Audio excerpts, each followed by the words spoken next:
Chemical hair டைக்கு bye சொல்லிட்டு natural hair டைக்கு ஹை சொல்லுங்க. அமோனியா சல்ஃபேட் பிபிடி இல்லாமல் தயாரிக்கப்பட்ட ஜிகே நேச்சுரல்ஸோட natural black hair dye. Annamalai தேர்தல் பிரச்சாரம் பண்ண தயாரா இருக்காருன்னு கேட்டீங்கன்னா தயாரா இருக்காரு. நீங்க ஒரு 6 தொகுதியில் அவர் முடக்கி போட்டீங்கன்னா அவரால் பிரச்சாரம் பண்ண முடியாது. ஏன்னா அந்த 6 தொகுதியில் மட்டும்தான் அவருக்கு செல்வாக்கு இருக்குன்னு நினைக்கிறீங்களா? ஒரு யூகத்தின் அடிப்படையில் நிர்மலா சீதாராமன் வச்சிருந்தா கூட நமக்கு அறுதிட்டு சொல்ல முடியாது. ஆனால் ஏதோ ஒன்று இருக்கு, ஏதோ ஒன்று இருக்கு. பிஎல் சந்தோஷ் கூட இருக்கலாம், யார் வேணா இருக்கலாம். ஆனால் டெல்லியில் அண்ணாமலைக்கு எதிராக ஒரு லாபி இருக்கானா இருக்குன்னு சொல்ல முடியும். ஒரு லாபி இருக்கு. பிரதமர் ஒன்றும் தெரியாதவர் இல்லை. அவருக்கு தமிழ்நாட்டில் என்ன நடக்குது எல்லாம் தெரியும். அண்ணாமலையோட வேல்யூ தெரியும். ஸோ அண்ணாமலையை குறைச்சி மதிப்பீடு போடுறதுனா இல்லை. ஆனால் டெல்லி ஒரு முடிவு எடுக்காமல் அண்ணாமலையால் செயல்பட முடியுமான்னா அவருக்கு ஏதாவது பொறுப்பு கொடுத்தாதான் செயல்படுறது. எந்த பொறுப்புமே கொடுக்காம நீங்கள் பாட்டுக்கு அவரை ஓணுங்கிற போது கூப்பிட வேண்டியது, கும்பல் கூட்டணுன்னா கூப்பிட வேண்டியது. ஏன்னா அண்ணாமலை வந்தான்னா ஒரு கும்பல் வரும், அதுக்கு மட்டும் அண்ணாமலை அது விசில் அடிப்பாங்க. அண்ணாமலை 5-10 நிமிஷம் காசு கொடுக்காம ஒரு கூட்டம் வருதுன்னா அது அண்ணாமலைக்கு வருது. பாஜகக்குள்ள பிரைம் மினிஸ்டர் மீட்டிங்லேயே அதுக்கு ப்ரூவ் பண்ணி காமிச்சார். அமித்ஷா மீட்டிங்லேயே ப்ரூவ் பண்ணி காமிச்சார். அண்ணாமலை பிரச்சாரம் பண்ணலைன்னா நஷ்டம் அண்ணாமலைக்கு இல்லை, பாஜக. அதை டெல்லி மேலே நல்லா உணர்ந்து வச்சிருக்கு. டெல்லி எப்படி பயன்படுத்துறதுங்கிறத பொறுத்து தான் எல்லாமே. எல்லா கேள்விக்கும் விடை அங்கே தான் இருக்கு. ஆனால் டெல்லி எந்த நோக்கில் பார்க்க போகிறது அண்ணாமலை தேவையா தேவையில்லையா அதான் முடிவு. 2ல் ஃபைனல் முடிவு. அண்ணாமலை தேவையில்லைன்னு முடிவு பண்ணிட்டாருன்னா அவர் தனி கட்சி ஆரம்பித்து அவர் பாட்டுக்கு அவர் வேலையை மட்டும் போயிட்டே இருப்பார். முடிஞ்சு போச்சு. அதோட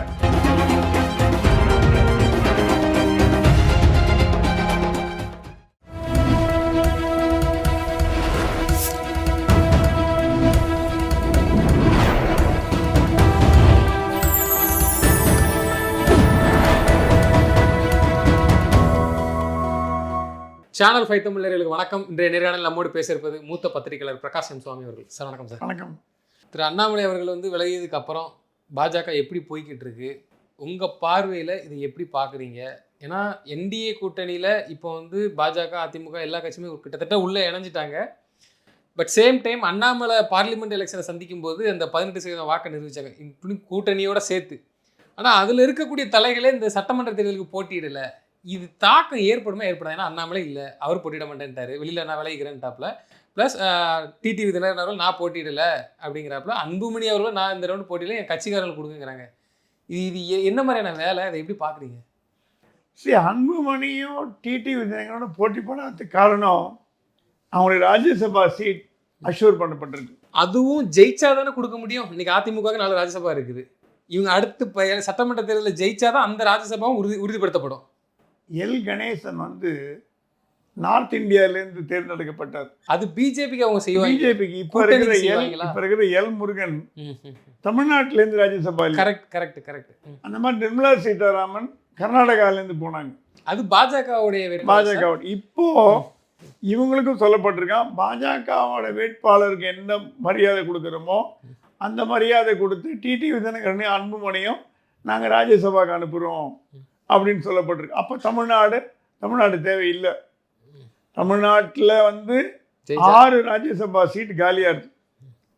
ஆனால் நான் கேள்விப்பட்ட வரைக்கும் மத்திய அரசாங்கம் தேர்தல் விதிமுறைகளை காரணம் காட்டி அந்த ராஜ்யசபா தேர்தலை தள்ளி போடும். தேர்தலுக்கு அப்புறம் சட்டசபை தேர்தலுக்கு முன்னாடி வைக்க வேண்டிய ராஜ்யசபா தேர்தலை சட்டசபை தேர்தலுக்கு பின்னாடி தள்ளி போட ஒரு வாய்ப்பு உண்டு. தேர்தல் கமிஷனுங்கிறது மத்திய அரசாங்கம் சொல்கிறபடி கேட்குது. தள்ளி போடுங்கன்னா தள்ளி போடும். அது ஒரு காரணம் காமி, இல்லை தேர்தல் வருது தமிழ்நாட்டில் அப்படின்னு ஒரு காரணம் வச்சு தேர்தல் முடிவுகள்லாம் அனௌன்ஸ் பண்ணதுக்கப்புறம் அதை அனௌன்ஸ் பண்ணி தள்ளி போட்டுருவாங்க. அப்படி தள்ளி போட்டால் அடுத்த பாஜக அதிமுக ஆட்சி வரும்னு மத்திய பாஜக நம்புது. அப்போ ராஜ்யசபா சீட்டு அதிகமாகும். ஏன்னா எந்த ஆட்சி எம்எல்ஏ அதிகமாக இருக்கும் அதுக்கேற்ற மாதிரி தான் ராஜ்யசபா சீட்டு. அப்போ தமிழ்நாட்டிலேருந்து நம்ம அனுப்பலாம் அப்படின்னு ஒரு ஐடியா இருக்குது. இல்லைன்னா மத்திய அரசாங்கம் மனசு வச்சதுன்னா ஏதாவது ஒரு மாநிலத்திலேருந்து ராஜ்யசபா சீட்டு கொடுத்து அமைச்சிடுவாங்க. ஸோ டிடிவி தினகரனுக்கும் அன்புமணிக்கும் ராஜ்யசபா உறுதி செய்யப்பட்டுள்ளது. அதனால தான் அவங்க எம்எல்ஏ தேர்தலில் போட்டி போடல. அதுதான் காரணம், வேறு எந்த காரணமும் இல்லை. அண்ணாமலை போட்டி போடாததுக்கு காரணம், நாளைக்கு அதிமுக தயவில் அண்ணாமலை போட்டு ஜெயிச்சார் அப்படின்னு ஒரு கெட்ட பெயர் வர வேண்டாம் அப்படின்னு ஃபீல் பண்ணுறார். ஏன்னா அவரை பொறுத்த வரைக்கும் அவருக்கு திமுகவும் பிடிக்கல, அதிமுகவும் பிடிக்கல. சொல்லிட்டார் அவர், ஓப்பனாக சொல்லிட்டார், 2 கழகங்களும் எனக்கு பிடிக்கல. உங்களுக்கோசரம் நான் வந்து பிரச்சாரம் பண்ணுறதுனால பண்ணுறேன், உங்களுக்கோசரம் நான் அடுத்த முதல்வர் எடப்பாடி பழனிசாமின்னு சொல்கிறதால சொல்கிறேன். ஆனால் என் மனசுலேருந்து அந்த வார்த்தை வராது, வாயிலேருந்து அந்த வார்த்தை வரும். அப்படிப்பட்ட கூட்டணியில் நான் இன்னும் வெற்றி பெற விரும்பலை. நான் அப்படிப்பட்ட கூட்டணியில் 2 பேர் ஆனால் பிரச்சாரம் பண்ணுறேன். என்னோட தொண்டர்கள், ஆதரவாளர்கள், விசுவாசிகள் அத்தனை பேரும் பாரதிய ஜனதா கட்சி அதிமுக ரெட்டை இலைக்கு போடுற மாதிரி நான் ஏற்பாடு பண்ணி தரேன். அது நான் விட்டு கொடுக்க மாட்டேன், கட்சியை காட்டி கொடுக்க மாட்டேன். ஆனால் எனக்கு பர்சனலாக போட்டி போட விருப்பம் இல்லை அப்படின்னு சொல்லிட்டார். ஆகவே நீங்கள் கேட்ட அந்த கேள்விக்கு 3 பேர் ஏன் போட்டி போடலைங்கிறதுக்கு விடை கடிச்சு போச்சு. அண்ணாமலை தேர்தல் பிரச்சாரம் பண்ண தயாராக இருக்காருன்னு கேட்டீங்கன்னா தயாராக இருக்கார். அவருக்கு ஒன்றும் தேர்தல் பிரச்சாரம் பண்ணக்கூடாதுன்னு என்ன இல்லை. ஆனால் நீங்கள் ஒரு 6 தொகுதியில் அவர் முடக்கி போட்டிங்கன்னா அவரால் பிரச்சாரம் பண்ண முடியாது. ஏன்னா அந்த 6 தொகுதியில் மட்டும்தான் அவருக்கு செல்வாக்கு இருக்குன்னு நினைக்கிறீங்களா? கிடையாது. ஆனால் பாஜக நீங்கள் தமிழ்நாடு முழுக்க பிரச்சாரம் பண்ணுங்கன்னு ஏன் சொல்ல மாட்டேங்குது? அது பாஜகவுக்கும் தெரியும், அண்ணாமலைக்குள்ள செல்வாக்கு பாஜகவுக்கும் தெரியும். ஏன் அப்படி? பாஜக மத்திய பாஜகவில் அமித்ஷா மோடி வந்து டெய்லி தமிழ்நாடு மேட்டரை கவனிக்க மாட்டாங்க. கவனிக்க மாட்டேங்கிறாரு. கவனிக்க மாட்டாங்க, அவங்களுக்கு டைம் இல்லை. தமிழ்நாடு மட்டுமே பார்க்குற அளவுக்கு மோடிக்கும் அமித்ஷாக்கும் தினம் தமிழ்நாட்டு மேட்டரை ஹேண்டில் பண்ணுற அளவுக்கு அவங்களுக்கு டைம் இல்லை. மற்ற எவ்வளோ ப்ரெஸ்ஸிங் என்கேஜ்மெண்ட்ஸ் இருக்குது, மற்ற அழுத்தங்கள் இருக்குது, மற்ற விஷயங்கள் பார்க்கணும், தேச பாதுகாப்பு அதெல்லாம் பார்க்கணும். தமிழ்நாட்டை ஹேண்டில் பண்ணுறது டெல்லியில் யாருன்னு பார்த்தீங்கன்னா நிர்மலா சீதாராமன், அப்புறம் வந்து பிஎல் சந்தோஷ், இவங்க தான் ஹேண்டில் பண்ணுறாங்க. ஸோ தமிழ்நாடு பிஜேபியில் என்ன நினைக்கிறாங்க, இந்த குழுக்கள் அறிக்கை போட்டதுக்கு காரணம் நிர்மலா சீதாராமன் இருக்கலாமோ அப்படின்னு ஒரு எண்ணம் வருது. ஏன்னா நிர்மலா சீதாராமன் தமிழ்நாடு ஹேண்டில் பண்ணுறாங்களா? பண்ணுறாங்க. அங்கே உட்காந்துட்டு தமிழ்நாடு ஹேண்டில் பண்ணுறாங்க. ஸோ அவங்களுக்கு என்னன்னா, அவங்க தமிழ்நாடு ஹேண்டில் பண்ணுறதுனால எல்லாருக்கும் தெரியும் அண்ணாமலைக்கு நிர்மலா சீதாராமனுக்கு ஆகாதுன்னு தெரியும். அது ஒன்றும் புதிய மேட்ரு இல்லை, தெரிஞ்ச மேட்ரு தான். ஸோ அவங்க அண்ணாமலையை லாக் பண்ணி போட இந்த மாதிரி பண்ணியிருக்காங்களா அப்படின்னு ஒரு கேள்வி எழுது, அது நமக்கு தெரியல. ஸோ ஆக மொத்தம் அண்ணாமலையை முடக்கி போட டெல்லி விரும்புகிறதான்னா ஒரு section of the Delhi விரும்புது. Amit Shah Modi விரும்பலை. பட் அமித்ஷா மோடிக்கு இந்த விஷயம் காதில் போயிருக்கா போலையான்னு தெரியல. ஏன்னா தமிழ்நாடு மட்டுமே அவங்க ஃபோக்கஸில் இல்லை, மற்ற மாநிலம் இருக்குது, மற்ற ஸ்டேட்டில் இருக்குது, மற்ற மாநிலங்களை பார்க்கணும், மற்ற விஷயங்களை கவனிக்கணும். எவ்வளோ நிறைய இன்டர்னல் மேட்டர் நிறைய இருக்குது. அதுவும் பிரைம் மினிஸ்டருக்கு வந்து சர்வதேச லெவலில் அவர் புகழ்பெற்றவர். அவர் வந்து ரஷ்யாவை பார்க்கணும், யுக்ரைன் பார்க்கணும், வெனிசுவேலா பார்க்கணும், அமெரிக்கா பார்க்கணும், அப்படி அவருக்கு தலைவலி. அந்த தலைவலி நடுவில் தமிழ்நாட்டை அப்பப்போ ஹேண்டில் பண்ணுறது தவிர முழுக்க ஹேண்டில் பண்ணுறது இல்லை. ஸோ அவங்க 2 பேரோட அப்ரூவலோடு நடந்திருக்கான்னு கேட்டிங்கன்னா இல்லைன்னு தான் நான் சொல்லுவேன். ஏன்னா அவர் 2 பேருக்கு போய் சேர்ந்துருக்காரு. தமிழ்நாட்டில் நடக்கிற சின்ன மேட்டர்லாம் அவன் காதில் போகாது, பெரிய மேட்டர் போகும். இப்போ தமிழ்நாட்டு காங்கிரஸ் இப்போ பாஜக தலைவரை போகணுன்னு வச்சுக்கோங்க, அது அந்த மேட்ரு போகும். அந்த மாதிரி சின்ன குழு போடுறது, கமிட்டி போடுறது, இதெல்லாம் அவங்க காதில் போகாது. ஸோ அதை பயன்படுத்திக்கிட்டு யாராவது பண்ணுறாங்களா அதுவும் நமக்கு தெரியல. ஆகவே அண்ணாமலையை முடக்கி போட மோடியும் அமித்ஷாவும் பண்ணுறாங்கன்னு நான் ஒத்துக்க மாட்டேன். டெல்லியில் சில பேர் பண்ணுறதுக்கு வாய்ப்பு இருக்குது, அது பண்ணிகிட்டு இருக்காங்க. அதனால தான் இவர் வந்து ராஜினாமா பண்ணுறேன்னு சொல்லியிருக்காரு. இப்போ இந்த செய்தி கண்டிப்பாக மோடி காதில் விழுந்திருக்கோம். மோடி என்ன பண்ண போகிறார், அமித்ஷா என்ன பண்ண போகிறாருன்னு பார்க்கணும். இப்போ அண்ணாமலை அவர்களே சொல்லிட்டாங்க, இந்த மாதிரி நான் என் தந்தையார் உடல்நலத்தை பார்க்க போகிறேன்னு சொல்லிட்டாங்க. அது எல்லாத்துக்குமே தெரியும். அதை தாண்டி தாக்கம் எதுவும் என்டிஏ கூட்டணிக்கு இருக்குமா? ஏன்னா என்டிஏ கூட்டணி இப்போ தான் தினகரன் அவர்கள் உள்ளே வராங்க, எல்லாருமே உள்ளே வந்து கரெக்டாக ஒரு வலுப்பெறுற மாதிரி ஒரு பிம்பம் ஏற்பட்டுச்சு. திடீர்னு ஒரு இந்த மாதிரியான இஷ்யூ, அவர் பேட்டி கொடுக்குறாரு, ப்ரெஸ் மீட் சந்திக்கிறாரு. இது கூட்டணிக்கு ஓட்டு கன்வெர்ட் ஆகணுமே. ஏன்னா ஒவ்வொருத்தருக்கு தனித்தனி இண்டிவிஜுவல் ஓட்டாகவே இன்றைக்கி மாறி இருக்குது. அண்ணாமலைக்குன்னு ஒரு கூட்டம் இருக்குது. அது இது எப்படி இது? இப்போ நீங்கள் 2 விஷயத்தை கவனிக்கணும். அண்ணாமலைக்கு முக்கியத்துவம் இல்லை அப்படின்னு வச்சுட்டா ம். திருப்பரங்குன்ற மேட்ரை அண்ணாமலை தான் கையில் எடுக்கணும்னு பிரைம் மினிஸ்டர் மோடி சொல்லி கமலாலயத்தில் அண்ணாமலை ப்ரெஸ் கான்ஃபரன்ஸ் கொடுத்தாரா? ம். அப்போ என்ன அர்த்தம்? திருப்பரங்குன்ற மேட்டரில் இவர் தான் இன்சார்ஜ். இவர் பேசி இவரை வச்சு தான் எல்லாமே ஆரம்பித்தாங்க. அந்த மாதிரி இன்னும் சில மேட்டரில் அண்ணாமலை கையில் எடுத்துட்டு அதை அந்த மேட்டரை ஹேண்டில் பண்ணக்கூடிய தகுதி அண்ணாமலைக்கு இருக்குன்னு முடிவு பண்ணிட்டாங்க. ஸோ அண்ணாமலையை குறைச்சி மதிப்பு போடுறாங்களான்னா மோடியும் அமித்ஷாவும் குறைச்சி மதிப்பு போடலை. இப்போ வரைக்கும் போடலை. ஏன்னா திருப்பரங்குன்ற மேட்டர்லேயே அவரை கையில் எடுத்து வச்சு நீங்கள் தான் ஹேண்டில் பண்ணோம், நீங்கள் போய் ப்ரெஸ் கான்ஃபரன்ஸ் கொடுங்க அப்படின்னு பிரைம் மினிஸ்டர் சொல்லியிருக்காருன்னா பிரதமர் வந்து ஒன்றும் தெரியாதவர் இல்லை. அவருக்கு தமிழ்நாட்டில் என்ன நடக்குது எல்லாம் தெரியும். ஆனால் டே டு டே மேட்டர் தெரியாமல் இருக்கலாமே தவிர ஓவராலாக அவருக்கு பிக்சர் தெரியும், அண்ணாமலையோட வேல்யூ தெரியும். ஸோ அண்ணாமலையை குறைத்து மதிப்பீடு போடுறதானா இல்லை. ஆனால் சின்ன சின்ன மேட்டர்லாம் வந்து பிரதமரோட நாலேஜுக்கு போகுமானா போகிறதுக்கு வாய்ப்பு இல்லை. ஸோ இந்த குழு போட்டது பிரதமர் நாலேஜுக்கு போயிருக்கா? போகிறதுக்கு வாய்ப்பு இல்லை. ஸோ என்னை பொறுத்த வரைக்கும் இந்த குழு உள்ளே கலைக்கப்பட்டது. ஸோ பிரதமருக்கு தெரிஞ்சு அவர் என்ன முடிவு எடுக்கிறார் அண்ணாமலைக்குன்னு பார்க்கணும். இப்போது அண்ணாமலைக்கு பதவி கொடுத்து அதுக்கு பார்த்தீங்கன்னா கொஞ்சம் பொறுமையாக இருக்கும். நீங்கள் என்ன சொன்னீங்க? பாஜகவோட தேசிய தலைவர் போடலன்னீங்க.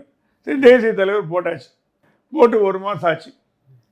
துணை செயலாளர்கள், பொதுச் செயலாளர்கள், துணைத் தலைவர்கள், பொருளாளர், எக்ஸிக்யூட்டிவ் கமிட்டி மெம்பர் ஏன் போடல? பிஜேபியில் 2 வருஷமாக ஆக்டிங் தலைவரே இருந்தார் ஜேபி நட்டா. இது பிஜேபி வரலாறுல இந்த மாதிரி இருந்ததில்லை. ஏன்னா ஆர்எஸ்எஸ்க்கு பிஜேபிக்கு சண்டையில் வந்து யார் தலைவராக போடுறதுன்னு தெரியாமல் இருந்தாங்க.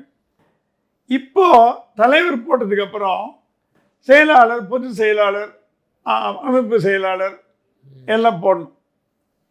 யாரோ கேட்டாங்க, தலைவர் போடுறதுக்கு 2 வருஷம் ஆச்சு, பொதுச் செயலாளர் பதவி பொறுத்து 2 வருஷம் ஆகுமான்னு கேட்டாங்க.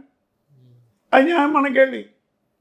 ஸோ நீங்கள் பொதுச் செயலாளரை போட்டு அகில இந்திய பொதுச் செயலாளராக அண்ணாமலை உட்கார வச்சிங்கன்னா அவருக்கு ஒரு திருப்தியாக இருக்கும், அவருடைய ஆதரவாளர்களுக்கு சந்தோஷமாக இருக்கும், நல்லா வேலை செய்வாங்க. நீங்கள் என்ன பண்ணுறீங்க? தலைவர் போடுறதுக்கே 2 வருஷம் ஆச்சு, இன்னும் 2 வருஷம் கழித்து தான் ஆஃபீஸ் பேரர் போட போகிறீங்க. அந்த மாதிரி லட்சணத்தில் கட்சி இருந்ததுன்னா எப்படி அண்ணாமலைக்கு என்ன போஸ்டிங் கொடுப்பீங்க? தமிழ்நாட்டில் ஒரு போஸ்ட் கிடையாது, தலைவர் பதவி தான் ஐஎஸ்ட் எடுத்தாச்சு. வேறு ஒன்றும் தமிழ்நாட்டில் அவருக்கு எந்த பதவியும் கிடையாது. கொடுத்தீங்கன்னா அகில இந்திய பதவி தான் கொடுக்கணும். ஆனால் திரு அண்ணாமலை அவர்கள் நான் தமிழ்நாட்டை விட்டு எங்கேயும் போக மாட்டேன்லாம் இருக்கிறாரு. இல்லை, அகில இந்திய தலைவர் பதவி கொடுத்துட்டு தமிழ்நாடு கோஆர்டினேட்டர்னு கொடுக்கலாமே. இல்லை, இப்போ கூட பண்ணலாம். Coordinator for Tamil Nadu southern states கூட வேணால் ஒரு உப்பு சப்பானி 4 மாநிலங்களுக்கு இவர் தான் பொறுப்பாளர் அப்படின்னு அனௌன்ஸ் பண்ணிங்கன்னா அப்போ தமிழ்நாடு பாஜக தலைவருக்கு மேலே அவர் வந்துடுவார். எல்லாமே இவர் தான் போடணும், இவர் தான் ஆள் நியமிக்கணும் அப்படிங்கிற ஒரு பட்சத்தில் உள்ளுக்குள்ள அடுக்கடுத்து போக ஆரம்பிக்குமே. அப்போ மாநில தலைவருக்கு ஏற்கனவே உள்ள பல கோஷ்டி இருக்கு. அந்த மாதிரி போட்டாலும் சிக்கல் தானே. அந்த மாதிரி போட்டால் சிக்கல். ஆனால் அண்ணாமலை எங்கே பிளேஸ் பண்ணுறதுன்னு டெல்லி யோசிக்குது. இப்போ அகில இந்திய தலைவராக, அகில இந்திய செயலாளராக கொடுத்துட்டு தமிழ்நாடு கொடுத்தீங்கன்னா தமிழ்நாடு பொறுப்பாளர். ஆனால் அண்ணாமலைக்கும் நயினார் நாகேந்திரனுக்கும் நல்ல உறவு இருக்குது. யாரோ சொன்னாங்க சண்டை, அதை நான் ஒத்துக்க மாட்டேன். நயினாரும் அண்ணாமலையும் நெருங்கிய நண்பர்கள், கருத்து ஒத்து போகிறது. சில விஷயங்கள் டிஃப்ரெண்ட் இருக்கலாம், அது வேறு விஷயம். ஆனால் பொதுவாக பார்த்தீங்கன்னா 2 பேருக்கும் நல்ல அண்டர்ஸ்டாண்டிங் இருக்குது, அது எனக்கு தெரியும். ஸோ நயினார் வந்து அண்ணாமலை பதவி கொடுக்கக்கூடாதுன்னெலாம் சொல்ல, அவர் இஷ்டம்ட்டார். நயினார் இது ஜென்டில்மேன், நல்லா அப்படி ஜென்டில்மேனாக போயிட்டார். நீங்கள் என்ன வேணால் பண்ணிக்கங்கன்ட்டார். ஸோ நயினார் வந்து அண்ணாமலைக்கு முட்டுக்கட்டாக இருப்பார்னா முட்டுக்கட்டாக இருக்க போகிறதில்லை. ஆனால் டெல்லி தான் முடிவு பண்ணணும், நயினார் முடிவு பண்ண முடியாது அண்ணாமலைக்கு என்ன போஸ்ட்டுன்னு. அண்ணாமலை வந்து போஸ்ட் கொடுக்குற அளவுக்கு நயினார்கிட்ட பவர் இல்லை. டெல்லி முடிவு பண்ணணும். அந்த டெல்லி ஏன் காலம் தாழ்த்துதுங்கிறதுக்கு விடை இல்லை. ஒரு சமயம் அண்ணாமலை பவர்ஃபுல்லாக வந்துட்டு வரன்னு பயமா, இல்லை அண்ணாமலையை வந்து வளர்த்து விடுவோன்னு பயமா, ஏன்னா இந்த 3 ஆண்டு காலம் அண்ணாமலையோட வளர்ச்சி அசுர வளர்ச்சி. எந்த கட்சியுமே இந்த மாதிரி ஒரு தலைவரை பார்த்ததில்லை. காங்கிரஸோ டிஎம்கேவோ பிஜேபியோ டிஎம்கேவோ ஏடிஎம்கே எந்த கட்சியும் பார்த்ததில்லை. ஒரு 3 ஆண்டு காலத்தில் ஒரு அப்படி அசுர வளர்ச்சி அடைந்த ஒரு தலைவர்னு பார்த்தீங்கன்னா அண்ணாமலை தான். அது வந்து எல்லா எதிர்கட்சி கூட ஒத்துப்பாங்க. அவருக்கு ஃபேன் ஃபாலோயிங், அப்படி ஒரு ஃபேன் ஃபாலோயிங் இருக்குது. அவர் தமிழ்நாடு முழுக்க ஃபேன் ஃபாலோயிங் இருக்குது, அகில உலகமும் இருக்குது, பல நாடுகளில் இருக்குது. நான் மலேசியா சிங்கப்பூரில் பார்த்தேன், அங்கேயும் அவருக்கு அவ்வளோ பாப்புலாரிட்டி இருக்குது. அண்ணாமலை அண்ணாமலை அண்ணாமலைன்னு. ஸோ சர்வதேச லெவலில் மோடிக்கு அடுத்தபடியாக அண்ணாமலை வந்து அவரை வளர்த்துக்கிறாருன்னா அவரை வளர்த்துக்கல, மோடி தான் வளர்க்குறார், பிஜேபியை வளர்க்குறார். அப்படி இருக்கும்பொழுது நீங்கள் ஏன் பயப்படணும்? மோடியை வளர்க்காம அவரை வளர்த்துனா கூட அந்த லாபம் யாருக்கு போகுதுன்னா பிஜேபிக்கு தான் போகுது. இது வந்து பிஜேபியில் இருக்கக்கூடிய 2ஆம் கட்ட 3ஆம் கட்ட தலைவருக்கு பாதி பேருக்கு தெரியுது. திரு தமிழிசையா இருக்கட்டும், திரு நயனாரா இருக்கட்டும், நீங்கள் சொன்ன மாதிரி அவங்களுக்குலாம் எந்த ஒரு பிரச்சனையும் இல்லைப்பா அப்படின்ட்டு. யாரோ ஒரு சில 2 பேர், அது என்ன வஞ்சன்ஸு? இதுக்கு முன்னக்கூட்டி மாநில தலைவராக அண்ணாமலை நியமிக்கப்பட்ட பேர் உங்களுக்கு பல விஷயங்கள் நம்ம பார்த்துருப்போம். பல பேர் அதிருப்தி, பல பேருக்கு கூட ஒரு சில பேருக்கு வந்து அவங்கள பற்றி ஒரு விஷயம் வந்துருச்சு, அது வந்துச்சு, இது வந்துச்சு, அந்த அதிருப்தி. நிர்மலா சீதாராமனாக இருக்கட்டும், கேடி ராகவனாக இருக்கட்டும், இவங்களுக்கும் அண்ணாமலைக்கு ஒட்டே ஒட்டாது. இது வெளிப்படையாக நம்ம பேசி தான் ஆகணும். இது எல்லாத்துக்குமே தெரிஞ்ச உண்மை. இந்த இவங்களால தான் எதுவும் வருதா சார்? ஏன்னா மித்தவங்களாம் நீங்கள் சொன்ன மாதிரி வேற எந்த போட்டி இல்லைப்பா அவங்கள. அப்போ இவங்க தான் வந்து மாநிலத்தை இப்போ கண்ட்ரோல் பண்ணிட்டு இருக்காங்க. நயினார் எடுக்கக்கூடிய முடிவையே இன்னைக்கு நிர்மலா சீதாராமன் கேடி ராகவன் எடுக்கிறாங்களா? அவர் கேடி ராகவன்ட்ட பேசிட்டு தான் நயினாரை மூவ் பண்ணுற ஒவ்வொரு நிகழ்ச்சி அப்படிங்கிறது வெட்ட வெளிச்சமாக தெரியுது. ஒவ்வொரு நிகழ்ச்சியில் ஒரு பார்த்து யார் இந்த மாதிரி பண்ணுறாங்கன்னு நமக்கு தெரியாது.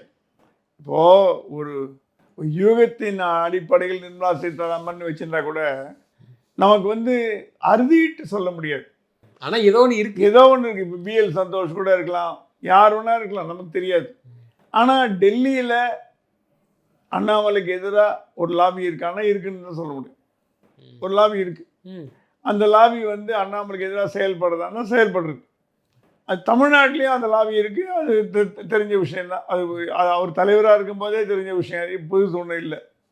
ஆனால் அண்ணாமலையால் கட்சி வளர்ந்துதான்னு கேட்டிங்கன்னா அண்ணாமலையால் கட்சி வளர்ந்தது. நோட்டா கீழே இருந்த கட்சியை ஒரு என்டிஏ ஒரு 18% கொண்டு போனதுக்கு அண்ணாமலை காரணம். அவருடைய செயல்பாடுகள் எப்படி இருந்தாலும், அவருடைய அணுகுமுறைகள் எப்படி இருந்தாலும், கட்சிக்கு அவர் என்ன பண்ணார் அப்படின்னு பார்த்தீங்கன்னா கட்சியை வளர்த்தார். அதில் ஒன்றும் குறையில்லை. ஆனால் அவருடைய செயல்பாடுகள் சில பேருக்கு பிடிக்காமல் இருக்கலாம். அவர் வந்து ஒரு போலீஸ் ஆஃபீஸர் மாதிரி நடந்துக்கிறாரு, யாரையும் கன்சல்ட் பண்ணுறதில்லை அப்படின்னு குறைபாடு சொல்லலாம். அது இண்டிவிஜுவலாக ஒருத்தரோட தனி மனித கேரக்டர். ஓகே, அவர் வந்து கேசவி நாயகத்தோடையே ஒத்து போனார். கேசவி நாயகத்தோட யாரும் ஒத்து போக மாட்டாங்க, எந்த தலைவரும் ஒத்து போக மாட்டாங்க. அது ஒத்து போனார். கேசவ நாயகத்தோட இது கன்ஃபன்டேஷன் வந்தது இல்லைங்கள. ஆனால் அவர் கேசவ நாயகத்தோடு ஒத்து போனார். ஆனால் இப்போ என்ன நடக்குதுன்னா, அண்ணாமலைக்கு பதவி கொடுக்கக்கூடாது அப்படின்னு டெல்லியில் சில பேர் அப்ஜெக்ட் பண்ணுறதுனால அவருக்கு பதவி கொடுக்காமல் வச்சுருக்காங்களா அப்படின்னு தெரியல, நமக்கு தெரியல. ஆனால் டெல்லி ஒரு முடிவு எடுக்காமல் அண்ணாமலையால் செயல்பட முடியுமான்னா, அவருக்கு ஏதாவது பொறுப்பு கொடுத்தா தான் செயல்படுவார். எந்த பொறுப்புமே கொடுக்காம நீங்கள் பாட்டுக்கு அவரை ஓணுங்கிற போது கூப்பிட வேண்டியது, கும்பல் கூட்டணுன்னா கூப்பிட வேண்டியது. ஏன்னா அண்ணாமலை வந்தான்னா ஒரு கும்பல் வரும், அதுக்கு மட்டும் அண்ணாமலை யூஸ் பண்ணிக்கிறாங்க. அது விசில் அடிப்பாங்க. அண்ணாமலை 5-10 நிமிஷம் காசு கொடுக்காம ஒரு கூட்டம் வருதுன்னா அது அண்ணாமலைக்கு வருது. பாஜகக்குள்ள பிரைம் மினிஸ்டர் மீட்டிங்லேயே அதுக்கு ப்ரூவ் பண்ணி காமிச்சார். அமித்ஷா மீட்டிங்லேயே ப்ரூவ் பண்ணி காமிச்சார். அமித்ஷா மீட்டிங்கு அண்ணாமலை இல்லாமல் என்ன கூட்டம் வருது, அண்ணாமலை இருந்தால் என்ன கூட்டம் வருதுன்னு அவங்களுக்கே தெரியும். அரசியல்வாதி தெரியாமல் இருக்காது. ஆனால் இது என்ன காரணத்தினால அண்ணாமலைக்கு பொறுப்பு கொடுக்கலன்னு தெரியல. இந்த தேர்தலில் அண்ணாமலை எப்படி பயன்படுத்திக்க போகிறாங்கன்னு தெரியல. அப்போ இந்த காலம், இந்த தேர்தல், சட்டமன்ற தேர்தலில் அண்ணாமலைக்கு இதுக்கு சம்மந்தமே இல்லாமல் ஆக போதா என்ன? ஏன்னா இது அவரோட பங்கு என்னதான் இருக்கு நம்ம எல்லாரும். இல்லை, அவருக்கு ஏதோ பொறுப்பு கொடுப்பாங்க அவருக்கு. ஏன்னா அண்ணாமலை வந்து பிரச்சாரம் பண்ணலைன்னா நஷ்டம் அண்ணாமலைக்கு இல்லை, பாஜக. அதை வந்து டெல்லி மேலே நல்லா உணர்ந்து வச்சிருக்கு. ஸோ கடைசி நேரத்தில் கூப்பிட்டு அண்ணாமலைக்கு ஒரு பதவி கொடுத்து, ஒரு போஸ்ட் கொடுத்து, பிரச்சார குழு தலைவர்னு போட்டு ஏதாவது பண்ணி அவன் என்ன வேணால் பண்ணலாம் டெல்லி. அவரை உள்ளே அமுச்சு வச்சு பிரச்சாரம் பண்ண வைக்குமோ அப்படின்னு எனக்கு தோணுது. இதெல்லாம் வந்து ஒரு யூகம். ஏன்னா டெல்லி என்ன பண்ண போகுதுன்னு நமக்கு தெரியல. எப்படி கையில் எடுக்க போகுது, இல்லை அண்ணாமலையை ஓரம் கட்டி வைக்க போதா, அதுவும் நமக்கு தெரியல. ஓரம் கட்டி வச்சாலும் வைக்கலாம். ஓரம் கட்டி வச்சு நீங்கள் ஒன்றும் கேம்பெயின் வர வேணாங்க, நாங்களே பார்த்துக்குறோம், நீங்கள் போய் ஓய்வு எடுங்க, அப்பாவை கவனிச்சிக்கங்க அப்படின்னு சொல்கிறதே வாய்ப்பு இருக்குது. டெல்லி சொல்லுது இல்லையா, அவரு சொல்லிட்டு போயிட்டாரு. இன்னும் எப்படி அவர் வருவாரு? இல்ல, அதுக்கு அடுத்த கேள்வி கேட்பாங்கல்ல, சொல்லிட்டு அன்னைக்கு ஒன்று பேசுறீங்க, இன்னைக்கு ஒன்று பேசுறீங்க. இல்லை அவர் இந்த குழுவில் மட்டும்தான் இருக்க மாட்டேன்னு சொன்னார், பிரச்சாரத்துக்கு வர மாட்டேன்னு சொல்லல. இந்த குழுவில் இப்போ அடுத்த மாதம் தேர்தல், மேலே தேர்தல்னா 3 மாதம் இருக்குது. அவன் அப்பாவோட உடம்பு சரியாக போகலாம். அது 1 மாதம் அப்பா கவனிச்சிட்டான்னா அப்புறம் அப்பா உடம்பு சரியாக போனான்ட்டு வரலாம். ஸோ அது நமக்கு தெரியல. ஆனால் அவர் வந்து எனக்கும் பாஜக சம்மந்தம் இல்லை, நான் பிரச்சாரத்துக்கே வரமாட்டேன், அந்த மாதிரி எந்த வார்த்தையும் அவர் சொல்லலை. இப்போ என்னால் வர முடியாத சூழ்நிலை இருக்கேன், அப்பா உடம்பு சரியில்லை, டயாலிசிஸ் இருக்குன்னு சொன்னார் தவிர பின்னாடி வரமாட்டேன்னு அவர் அந்த வார்த்தையை அவர் சொல்லலை. ஸோ பின்னாடி வர்றதுக்கு வாய்ப்பு இருக்குது. டெல்லி எப்படி பயன்படுத்துறதுங்கிறத பொறுத்து தான் எல்லாமே, எல்லா கேள்விக்கும் விடை அங்கே தான் இருக்குது. நிச்சயமா சார், நீங்கள் சொன்ன மாதிரி திரு அண்ணாமலை அவர்களை அடுத்த கட்டத்துக்கு கூட அவங்க பயன்படுத்திக்கலாம், உள்ளே கூட வரலாம் அப்படிங்கிறீங்க. இது வந்து அண்ணாமலை இதை எப்படி பார்ப்பார்? ஏன்னா குழுவை டக்குன்னு கலைக்கிறாங்க. குழு உண்மையில கலைச்சிட்டாங்களா, கலைக்கலையா? கழிச்சு தான் கேள்விப்படுறோம். இந்த செயலை வந்து இது எப்படி ஏற்றுக்கிறது? இவங்களா ஒரு குழு போடுறாங்க, அண்ணாமலை சொல்லாங்கிறதுல அப்போ தைரியமாக நிற்க வேண்டியதுன்னா பாஜக, ஆமாப்பா குழு போட்டிருக்கோம், திரு அவர் மட்டும் விளைகிறாருன்னா நாங்கள் அதுக்கு அடுத்தால போடுறோம், இதென்ன ஒரு தைரியத்தை காமிக்கிறோம். 1000 பிரச்சனை இருந்தாலும் டக்குன்னு அவர் சொல்ல உங்க டெல்லி என்ன சொல்லுதான், அண்ணாமலைக்கு மட்டும் போடல, தமிழிசை, பொன்னாறு எல்லாரையும் தான் போட்டிருக்கோம். ஆனால் இவரால் தான் நீங்கள் கலைச்சிங்க, இவரால் தான் கழிச்சிங்க, ஆனால் எல்லாரையும் தான் போட்டிருக்கோம், அவங்களாம் கூட தான் தலைவர், இவர் மட்டும் பெரிய ஆளா அப்படின்னு டெல்லி கேட்குறோம். ஒரு சாரர் இது இவர் மட்டும்தான் பெரிய ஆளா, தமிழ்நாட்டில் மற்றவங்களாம் பெரிய ஆள் இல்லையா, மற்ற தலைவர்லாம் இல்லையா, இவர் மட்டும் கோச்சிட்டு போறாரு, போனா போட்டோம் அப்படின்ற ஒரு எண்ணமும் இருக்குது. தமிழ்நாட்டிலையும் இருக்குது, டெல்லியிலும் இருக்குது. ஆனால் டெல்லி எந்த நோக்கில் பார்க்க போகிறது அண்ணாமலை தேவையா தேவையில்லையா, அதான் முடிவு. 2ல் ஃபைனல் முடிவு. அண்ணாமலை தேவையில்லைன்னு முடிவு பண்ணிட்டாருன்னா அவர் தனி கட்சி ஆரம்பித்து அவர் பாட்டுக்கு அவர் வேலையை பண்ணிட்டு போயிட்டே இருப்பார், முடிஞ்சு போச்சு. அதோட பாஜகவுக்கும் அண்ணாமலைக்கும் இருக்கிற தொடர்பு கட்டாயிடும். இந்த தேர்தலில் அண்ணாமலைக்கு பொறுப்பு கொடுக்கலன்னா வரக்கூடிய தேர்தலில் அண்ணாமலைக்கு எந்த பொறுப்பும் இருக்க போகிறதில்ல, அவருக்கும் பாஜகவுக்கும் தொடர்பும் இருக்க போகிறதில்ல, தனியாக வந்துடுவார் அவர். அப்போ அதுலேயும் அவர் தெளிவாக இருக்காரு. ஆனால் நீங்கள் அவருக்கு மரியாதை கொடுத்து கட்சியில் உட்கார வச்சு அவர் எதாவது கேம்பெயின் பண்ண வச்சு அவருக்கு முக்கியத்துவம் கொடுத்தீங்கன்னா அவர் கட்சியில் தொடருவார். ஸோ டெல்லியோட முடிவை நோக்கியே அண்ணாமலையோட பயணம் தொடரும். அண்ணாமலையோட முடிவு டெல்லி கையில் இருக்கு. நிச்சயமாக. இறுதியான ஒரு கேள்வி மட்டும், நீங்கள் கரெக்டாக தெளிவாக சொன்னீங்க, யாருமே முந்திக்கல. திரு வானதி சீனிவாசன் அவர்கள் பத்திரிகையில் கேட்டதுக்கு அண்ணாமலை இந்த மாதிரி இஷ்யூ இந்த மாதிரி சொல்லிட்டு போயிட்டாங்க சொன்னதுக்கு, அது ஒரு தனிப்பட்ட கருத்துப்பா, நாங்கள் கட்சியில் பேசிகிட்டு இருக்கிறோம், அவர்கிட்ட எங்கள் தலைவர் பேசுகிறாங்க, என்னங்கிறத நாங்கள் பேசி சரி பண்ணிக்கிட்ட கூட சொல்லலாம். அந்த அம்மா வாண்டடாக முந்துறாங்க, எங்களுக்கு சட்டசபைக்குள்ள அண்ணாமலையை ஏற்றுறது தான் ஆசைன்ட்டு. ஏன் இப்படி? இல்லை அவங்க சொல்கிறது என்னென்னா அண்ணாமலை எம்எல்ஏ வரணும்னு ஆசைப்படுறாங்க. அவங்க சொன்ன நோக்கமே அண்ணாமலை எம்எல்ஏ வரணும், அசம்பிளியில் உட்காரணும்னு ஆசைப்படுறாங்க. தப்பு இல்லை. ஏன்னா அண்ணாமலை அசம்பிளியில் உட்கார்ந்தாருன்னா சிங்கம் மாதிரி கடிச்சிப்பார். வெளியே இவ்வளோ ஆட்டம் காட்டுறாரு, நாளைக்கு எந்த கட்சி ஆட்சிக்கு வந்தாலும், அதிமுக வந்தாலும் திமுக வந்தாலும் எந்த கட்சி ஆட்சிக்கு வந்தாலும் அண்ணாமலை சட்டசபையில் இருந்தார்னா எதிர்கட்சி பலம் பெறும், எதிர்கட்சி வாய்ஸ் அதிகமாகும், அவர் அண்ணாமலை நோண்டி எடுத்துடுவார். அந்த நல்ல எண்ணத்தில் வானதி சொல்லியிருக்கலாம். நம்ம வானதியை தப்பாக சொல்ல முடியாது, வானதி நல்ல எண்ணத்தை சொல்லியிருக்கலாம். ஆனால் அவங்க ஏன் சொன்னாங்கன்ற நம்ம போய் அதில் குத்தம் குறை கண்டுபிடிக்க முடியாது. அவங்க நல்ல எண்ணத்தை சொல்லியிருக்கலாம். அண்ணாமலை வந்தார்னா எதிர்கட்சி வாய்ஸ் பெட்டராக இருக்கும், அவங்களோட எண்ணங்களும் நிறைவேறும். ஒரு பலமான எதிர்கட்சியாக உட்கார்றதுக்கு அண்ணாமலை இப்போ பலம் இல்லைன்னு நான் சொல்ல, இதை விட பலமான எதிர்கட்சியாக நாளைக்கு சட்டசபையில் பேசுகிறதுக்கு அண்ணாமலைக்கு தரவுகள் நிறையா இருக்கிறதுனால சட்டசபை நல்ல ஒரு பலம் பெறும் அப்படின்னு எண்ணத்தை சொல்லியிருக்கலாம், நல்ல எண்ணத்தை சொல்லியிருக்கலாம், நமக்கு தெரியாது. ஆனால் அண்ணாமலை எம்எல்ஏ வருவாரா போட்டி போடுவாராங்கிறது அண்ணாமலை கையில் தான் இருக்குது. அண்ணாமலை எலெக்ஷனில் போட்டி போட மாட்டேன்னு சொல்லிட்டாருன்னா நீங்கள் அவரை கம்பல் பண்ண முடியாது. எம்பி தேர்தலில் போட்டி போட மாட்டேன்னாரு, நான் கேம்பெயின் பண்ணுறேன், நான் டெல்லி போட்டி போட்டு ஆகணும்னு மோடியே கூப்பிட்டு சொன்னாராம், அண்ணாமலைஜி போட்டி போடுங்கன்னு. அவரால் தட்ட முடியல. ஆனால் அவருக்கு போட்டி போடணுமான்னு கேட்டிங்கன்னா போட்டி போட விருப்பம் இல்லை. அவர் விருப்பம் இல்லாமல் போட்டி போட்டார், தோற்று போனார். ஆனால் கௌரவமாக தோத்தார், அசிங்கமாக தோக்கலை, ஒரு நூலிழையெல்லாம் தோற்று போனார். இந்த வாட்டி வந்து அவர் கூட்டணி கட்சி தயவில் எம்எல்ஏ ஆக வேண்டாம், நம்ம தனியாக போட்டு எம்எல்ஏ ஆகலாம், இல்லை எம்எல்ஏவே வேண்டாம் அப்படின்னு முடிவு பண்ணார்னா தேர்தலில் போட்டி போட மாட்டார். ஸோ அவரோட கணக்கு எப்படியோ அந்த மாதிரி வரும். ஆனால் இந்த வாட்டி அவர் எம்எல்ஏ தேர்தலில் போட்டி போட மாட்டார் அப்படின்னு தான் நான் நம்புகிறேன். நிச்சயமா சார். தொடர்ந்து தங்களது கருத்துக்களை பண்ண நமக்கு நன்றி. நன்றி.